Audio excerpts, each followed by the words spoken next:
But violent crimes in Dickinson, Texas are rare, so they assume Jennifer has run away. With each moment, their concern grows. Even if she had run away being at 8 years old, she could be lost in one of these fields or could have been picked up as she was running away or something of that nature. So the first thing we wanted to do was go ahead and start searching the surrounding area.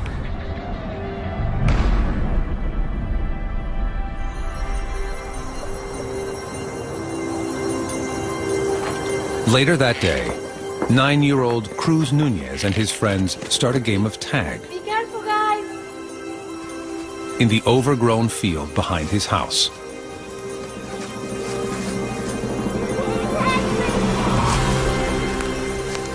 I remember the grass was at least my height. The game barely begins before one of Cruz's playmates yells for him to come out of hiding. But she was like, just go down the trail a little bit. And I said, for what? And she kept pushing me, and I was telling her, what is it? Is it a snake or a dog or something? Because I don't want to get bit by it. Reluctantly, Cruz follows the trail a few more steps. It started to curve a little bit, the trail did. When it curved, that's when I seen her.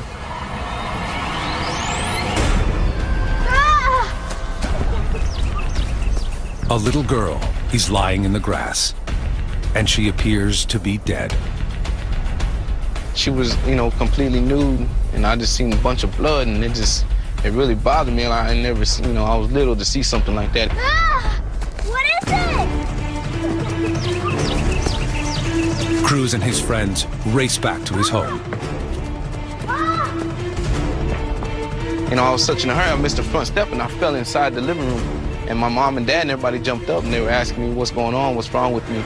I told them there was somebody out here in the field, somebody was hurt, so they came running out here. That's when we called 911. Police and rescue personnel rush to the scene. Dispatch, I got a white female juvenile with a throat wound. They immediately know the girl must be 8-year-old Jennifer Schuett. Come on. And she's barely clinging to life. Stay with me. I haven't seen a crime like it before in my years in law enforcement. It's undescribable.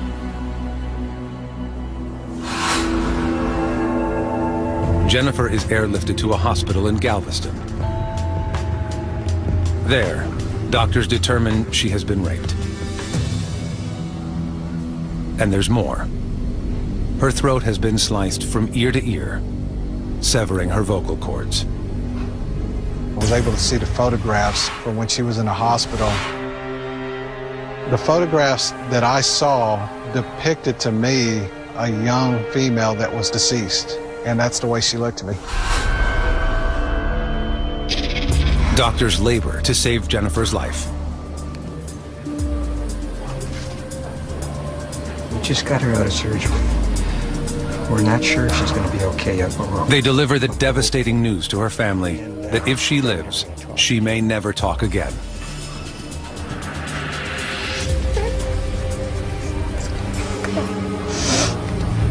Jennifer has been silenced, leaving authorities helpless. They had a victim who was alive, but they couldn't communicate with her. They couldn't get information from her as to what had taken place.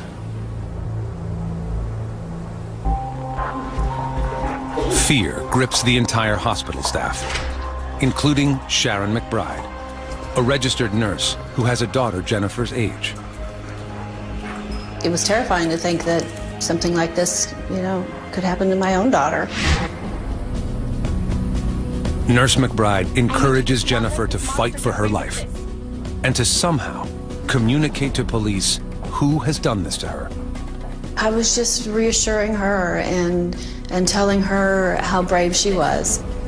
You have to wake up. She needed, if she could, to try and do anything she could to help the police to find who did this, so that, for one, he couldn't hurt her again and couldn't hurt anybody else again. Knowing a depraved criminal is on the loose, Dickinson police don't take any chances. They station an armed officer outside Jennifer's room. Nobody went in that room that didn't have any business going into that room that wasn't a staff member that we knew. This man was determined to finish the job. We had to protect her from that. We did not know what we were up against. Authorities prepare for the worst, in case the predator comes back for Jennifer or another child. Well, this is need-driven behavior, and he has sexual fantasy that goes beyond what we could even understand. We were very concerned. Matter of fact, this was just something unheard of. You really get uneasy about it. You know, is he going to strike again?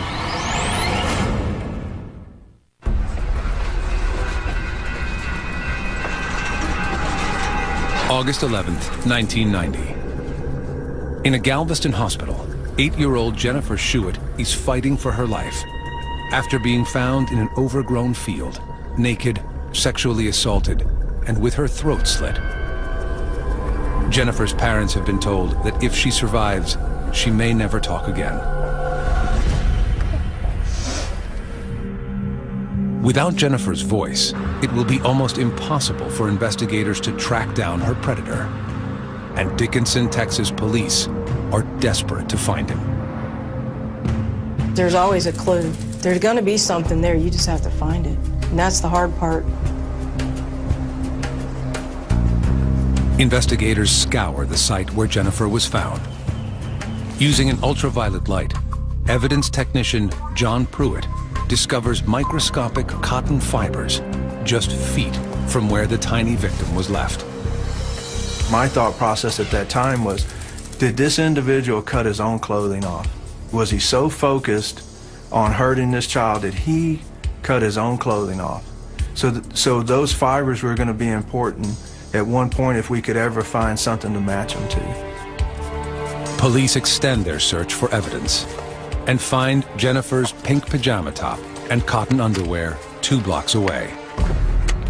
Dispatch, I need a forensics unit at the intersection of Holmes and Unicorn. I've got some evidence to be collected. Wrapped around her clothes, a man's light blue t-shirt and a pair of men's underwear. Finding that kind of evidence today would have been like, you know, the old cliche, finding the smoking gun. It would have been the golden egg of the case. But at this time, DNA technology is in its infancy. Back in 1990, a lot of people had never heard of DNA. Dickinson PD sends the clothes to the country's leading DNA experts. The FBI lab in Quantico, Virginia.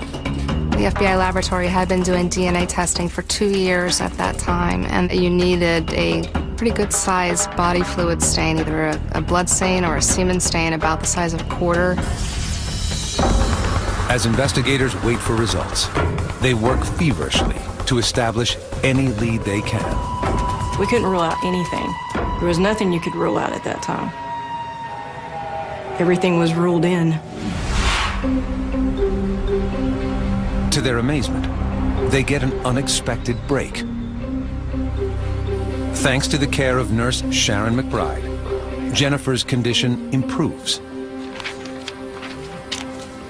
As she gains strength, the child seems anxious to communicate. We finally got her some paper and pen, and she started writing things that way. Nurse McBride and Dickinson police encourage Jennifer to work with a sketch artist. Which one of these would you say would be closest? Can you remember what his face looked like? I'm trying to think back. These ones here? She identifies her attacker as a white male in his 20s or 30s with short dark hair and a thick mustache. You should have circled whatever color shirt he had on. She describes his clothing as well as the Buick automobile he was driving. And she writes, the man told her his name, Dennis.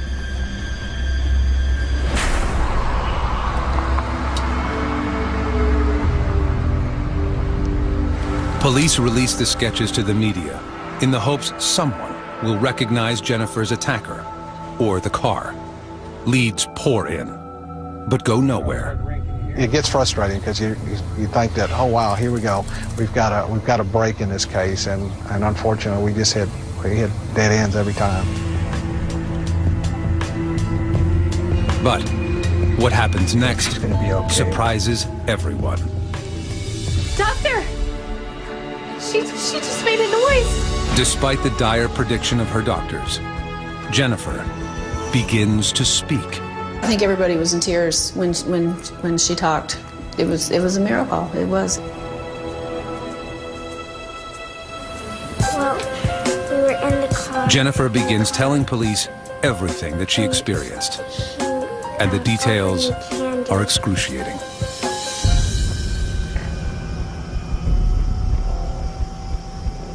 My mother and I went to bed together, like usual, our nightly routine. Sweet dreams.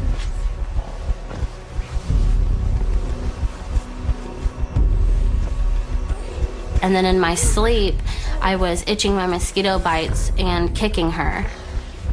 So she just asked me to please go and sleep in my own room that night. I went in there and I got out books in my piggy bank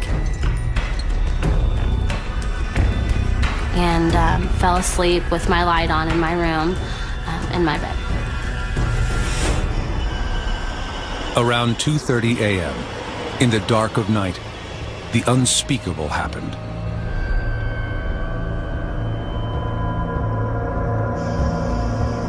An unidentified man snuck through the first-floor window of Jennifer's apartment. The next thing I remember is feeling almost like I was in a dream, feeling like someone was running with me. And I opened my eyes, and this man that I did not know had me in his arms. I did try to scream, but he covered my nose and mouth immediately. The man placed Jennifer in his car and drove away. Fine. In the car, her attacker tried to convince her he was a member of law enforcement. I'm just kidding. A claim she believed. I'm an undercover cop, so just relax, don't be scared. I was 8 years old. You're taught to trust police and that police officers are good. The man traveled several miles through residential areas, even passing her grandparents' house. I saw their vehicles were there, and I told him that he could drop me off and leave me there. And he said, no, nobody's home, and kept driving. He eventually stopped at the local elementary school that Jennifer attended. I remember him offering me candy. I didn't take it, of course, because, again, in school I was taught not to take candy from strangers. The man then drove the child to an overgrown field just down the street. When we got to the field, he told me that his gun was in the back seat. So I leaned over to look into the back, and he immediately ripped my panties off of me and started to rape me in the front seat of the vehicle.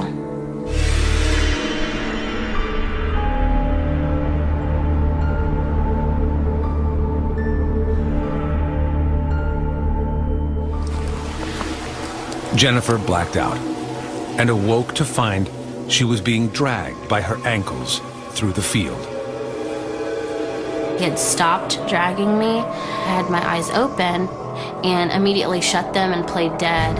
And he dropped my legs and left me in a fire ant pile. And then he just left. Jennifer struggled to call for help, but found she could not move or even scream. Every time I would try to even lift my head, I didn't have the ability to. I still didn't know that my throat had been cut. And I somehow got the strength to just kind of throw my hand on my neck. And when I did that, I could feel that it was open. I immediately just started praying for all my family and everything. I was very at peace. I don't remember feeling scared at that point. I just knew that I was going to die. But Jennifer has beaten the odds by surviving and regaining her voice. We're in the car. She undergoes months of extensive rehabilitation and wears a breathing tube in her throat for most of her third grade year. Her scars are far from just physical. At first, I was terrified. I mean, I was even scared of any male doctors. I just thought like everybody was the man that had done this to me. I mean, I feared that he would come back and like finish me off. You know, that's what I kept thinking of in my head. Dickinson police are relieved Jennifer is recovering, but they know that her attacker, a man named Dennis, is still on the loose. And according to Jennifer, he just might be a cop. I'm an undercover cop, so just relax, don't be scared. We didn't know whether that was true or not. Until we knew who it was, that was a viable option that we had to look at. That's the scary part, is that he was still out there. Just weeks after being taken from her home and having her throat slit, 8-year-old Jennifer Schuett has miraculously regained her voice. I asked him if he was really a cop, so he said... She reveals to authorities that her assailant claimed to be an undercover cop, a possibility that terrifies them. That's every parent's nightmare, because parents tell their children, you trust law enforcement, and then you have someone who's telling an 8-year-old girl that he's law enforcement and doing horrible things to her. That's deeply disturbing. To make matters worse, the FBI lab in Quantico, Virginia, is unable to even test for DNA. The stains on the man's clothing found with Jennifer's are simply too small. But the fibers found at the crime scene are a match to the men's underwear found 2 blocks away. And 2 pubic hairs of Caucasian descent are found intermingled with the clothing.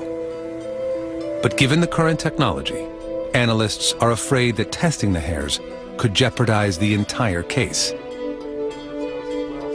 We had to make a decision based on, did we want to take a chance on losing the only 2 pieces of evidence we had, those 2 pubic hairs, and try to extract mitochondria. If that extraction failed, then those 2 pieces of evidence for that time frame in 1990 were gone forever.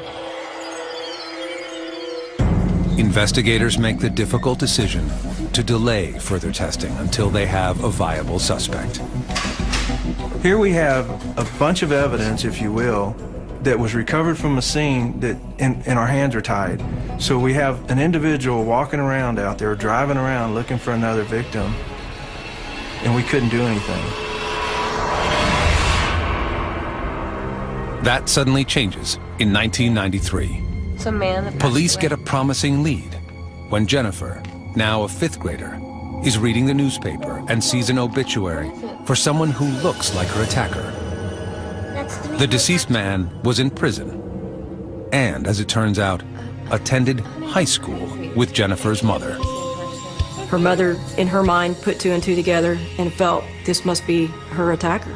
He knew me, he knew her, it must be him. Investigators consider testing the pubic hairs found among the discarded clothing to compare DNA, a move that would destroy the evidence. Then, they learn that the suspect was killed during a prison scuffle and has already been buried. We didn't have hair to match with him, but based on his blood type, we ruled him out at that point. Days turn to months, and the case grows cold. It will take 18 long years before new life is breathed into Jennifer's old case. 18 years, the violent predator is on the loose. I thought about my attack every day. I still slept in bed with my mom till I was like 15 because I was terrified of the dark, just of him coming back.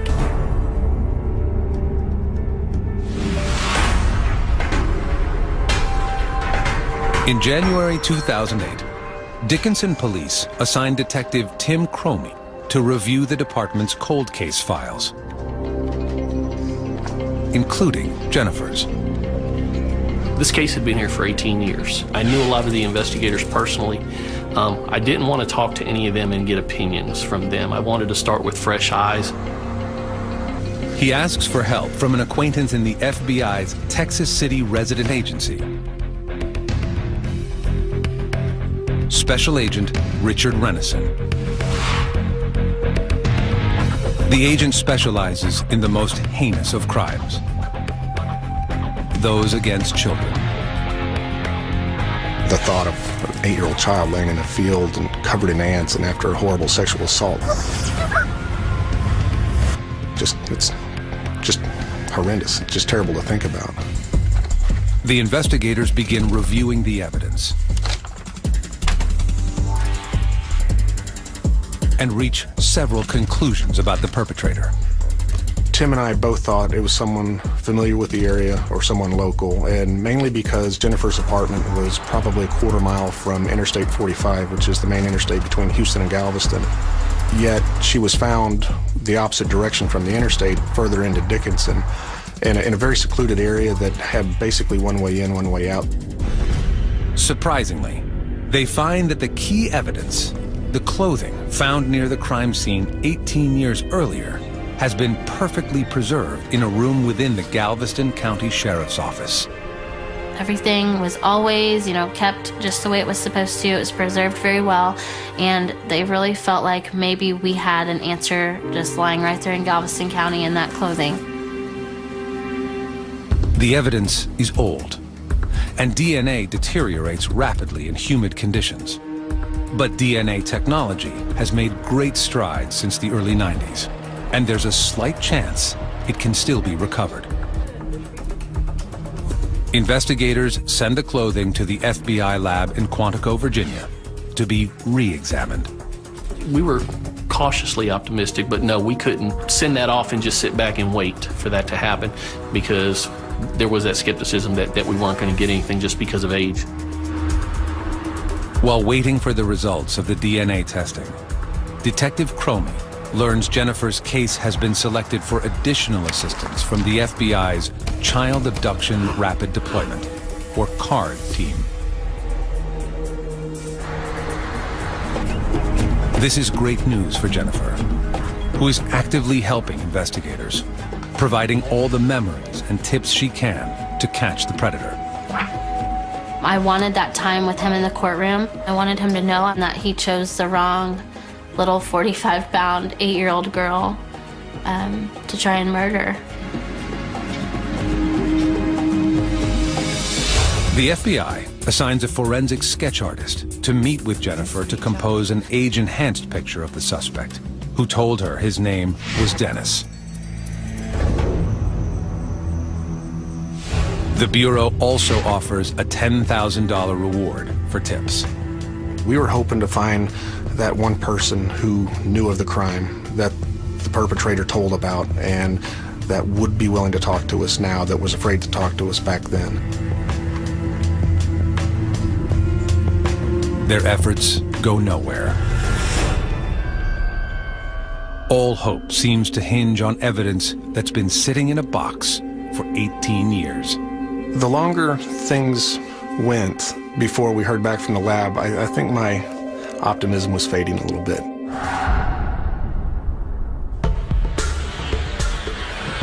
But in September 2009, 19 years after Jennifer Schuett was kidnapped, sexually assaulted, and left to die, investigators get the break they've been waiting for. The DNA lab in Quantico is able to generate a profile from the biological material found on the waistband of the male underwear. It's still just a miracle that they pulled that profile, just because the clothing was so old. But the miracle won't be complete unless the FBI lab can find a match. The issue is that that profile is just somebody's DNA. It doesn't have a name. I didn't know who it was. And it's really someone out there, out of the 300 million people in the United States, there's one person whose DNA that is. Technicians run the profile through a nationwide database of the DNA profiles of more than 6 million known offenders. They get a single match. It was about 2:30 in the morning and my cell phone rings. It was Tamara Moretti at 2:30 in the morning calling to tell me that she had a DNA profile and who the person was. It was a pretty cool moment. And it was simply amazing that we were able to find him. The DNA profile matches a sample taken from a man who was convicted on a kidnapping charge in 1997 in Hot Springs, Arkansas. His name, Dennis Earl Bradford. My first reaction when I got the call was, we knew where he was now. Is, my God, how do I put this guy in Dickinson, Texas, 19 years ago?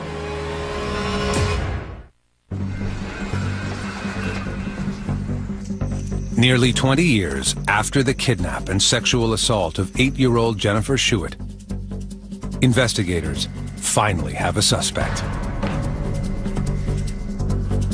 DNA testing has linked the evidence to 40-year-old Dennis Earl Bradford. Neither one of us had ever heard of that name, had never been in the investigation at any point, and was a complete stranger to us up until that day.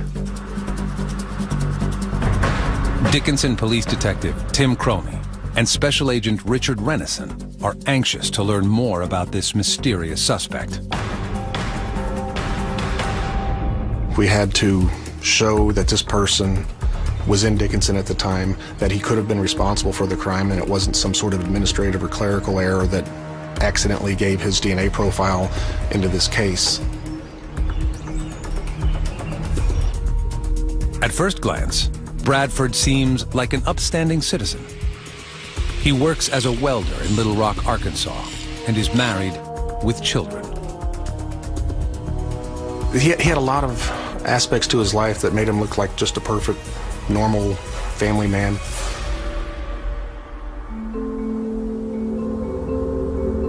But Bradford also has a checkered past and roots that lead back to Dickinson, Texas.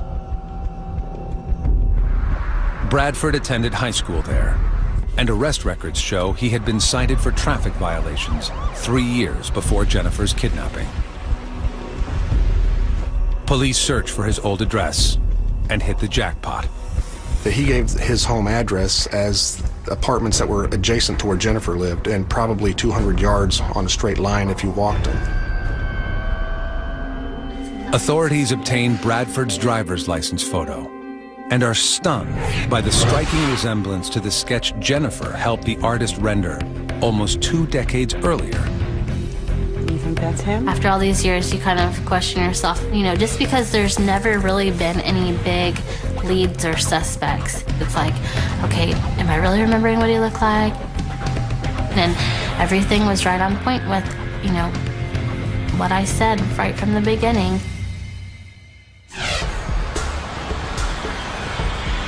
Investigators also learned that Bradford relocated to Hot Springs, Arkansas, 4 days after the attack on Jennifer. But he was unable to escape his deviant sexual behavior. In 1996, Bradford was arrested on charges of kidnapping and sexually assaulting a 35-year-old woman he met in a bar. Hi. No, I'm good, thanks. The victim told authorities Bradford refused to take no for an answer. He offered her several times throughout the night to buy her a drink, and she refused. Later in the evening, she accepted a drink from him. When the bar closed, the woman accepted Bradford's invitation to go for a ride and listen to some music. He drove into a deserted dead-end road, a dirt road, where he attacked her.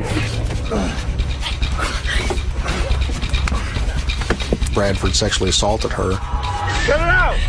And actually cut her throat, but it was a superficial wound. held her head underwater in a creek and appeared that he was trying to drown her, and then for whatever reason he stopped.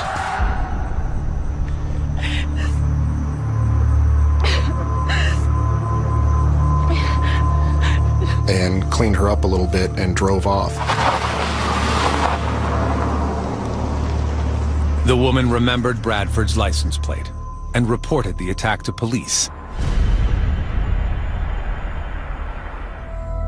Although unable to reach a verdict on the rape charge, a jury sentenced Bradford to 12 years in prison for kidnapping. Upon conviction, Bradford's DNA was entered into a national database.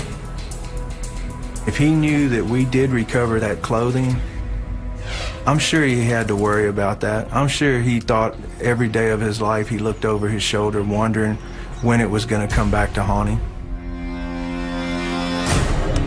Bradford served 3 years of his sentence before being released on parole in February 2000. He then relocated to Little Rock. Since then, he'd been a free man.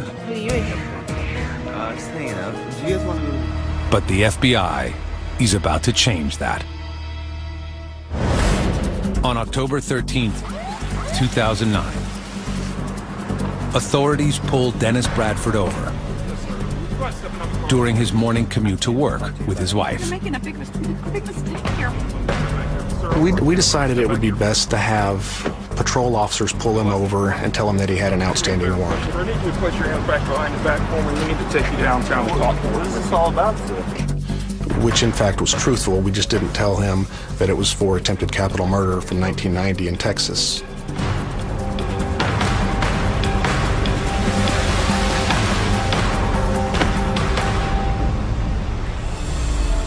It was finally over. Jennifer could relax. She didn't have to worry about looking over her shoulder anymore. Or so police think.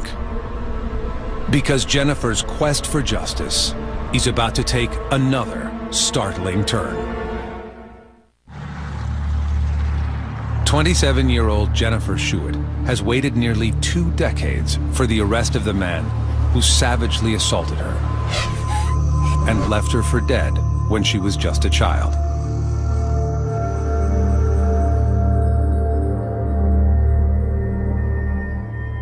On October 15th, 2009, her attacker, Dennis Bradford, is extradited back to Texas.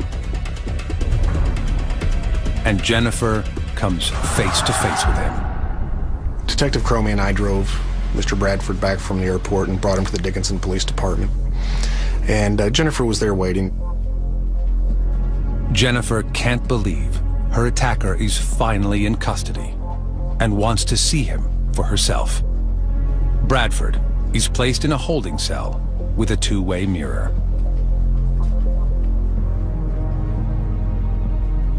I didn't even cry. You know, I just, I was in disbelief. I was like, wow, this is the man that I've been looking for 20 years. It was very emotional. And Jennifer was the one that was comforting people, saying it's going to be okay. Detective Cromie whispered in my ear, he said, I told you we'd get him. It was really just like the best day of my life. Bradford is charged with attempted capital murder. If convicted, he faces up to life in prison. While Bradford is awaiting trial, Detective Cromie and Agent Renison question him about the attack. Bradford is unaware the 2 men are being guided by the instruction of FBI profilers. We never told him that we had DNA that linked him to the case. We just asked him, you know, if he knew Jennifer and knew the name. He said, yeah, and it went downhill from there for him. Bradford surprises them by confessing to everything. She was innocent. And I was a sick, deranged, beat-up little punk. He also tells authorities he was exposing himself to women just hours before the attack. I do remember getting out of the car, and I walked over to this window, don't know why, and I just peeked in. Surprisingly, he asks investigators what became of the little girl he brutalized. When they mentioned that she was alive, he began to cry. Oh, thank God. She's alive. She's alive. Personally, I felt like that was an act. I just find it hard to believe that after all these years and the coverage, the media coverage of Jennifer Schuett and the fact that she was alive, that he would be completely unaware of that.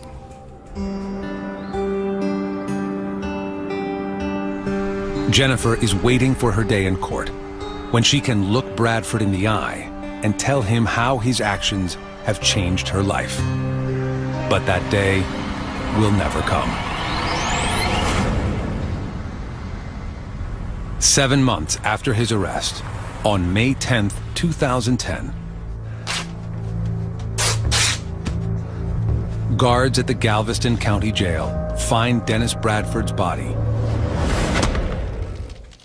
hanging from a makeshift noose inside his cell.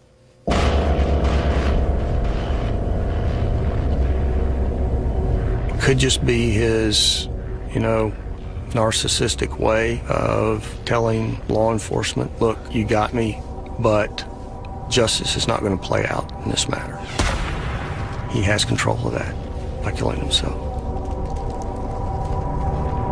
I feel like I was cheated out of that moment. Like it was just like right before my eyes, it was just ripped away from me.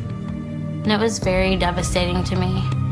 And still is. I mean, that's something that's still fresh and new, and it's hard for me to talk about because that's not what I wanted to happen. I still hate it,